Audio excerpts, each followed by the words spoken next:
মাসব্যাপী ঢাকা আন্তর্জাতিক বাণিজ্য মেলা শুরু হলেও এখনও শেষ হয়নি মেলার প্রস্তুতি। এখনও বেশিরভাগ প্রতিষ্ঠানের প্যাভিলিয়ন ও স্টল নির্মাণ হয়নি। দেরি করে বরাদ্দ পাওয়ার কারণেই এখনও কাজ শেষ হয়নি বলে জানালেন ব্যবসায়ীরা। এদিকে বাণিজ্য মেলাকে প্রথমবারের মতো বিশ্বব্যাপী ভার্চুয়ালি উপস্থাপন করা হচ্ছে।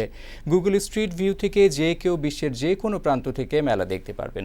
এছাড়া প্রথমবারের মতো থাকছে মেলায় প্রবেশে অনলাইনে টিকিট কেনার সুযোগ। শিমুল মাহাদির রিপোর্ট। এখনও প্রস্তুতি পুরোপুরি শেষ হয়নি ঢাকা আন্তর্জাতিক বাণিজ্য মেলার। একদিকে চলছে মেলা, অন্যদিকে স্টল প্যাভিলিয়ন নির্মাণে ব্যস্ত সময় পার করছেন শ্রমিকরা। দেরি করে বরাদ্দ পাওয়ার কারণে কাজ শেষ হয়নি বলে জানালেন প্রতিষ্ঠানগুলোর মালিকরা। এছাড়া জনবল সংকটের কথাও তুলে ধরেন তারা। আজকে রাত নাগাদ আমাদের কাজটা শেষ হবে, আগামীকালকে আমরা শুরু করতে পারবো। মেলার শুরু থেকে দর্শনার্থীদের আনাগোনা লক্ষণীয়, তবে সেই তুলনায় বেচা বিক্রি অনেকটাই কম বলে জানালেন দোকানিরা। এদিকে বিগত বছরের তুলনায় এবার বেচা বিক্রি বাড়বে বলে মনে করছেন বিক্রেতারা। ঘুরছে ফিরছে, কেনাকাটা একটু কম, তো হয়ে যাবে আশা করি।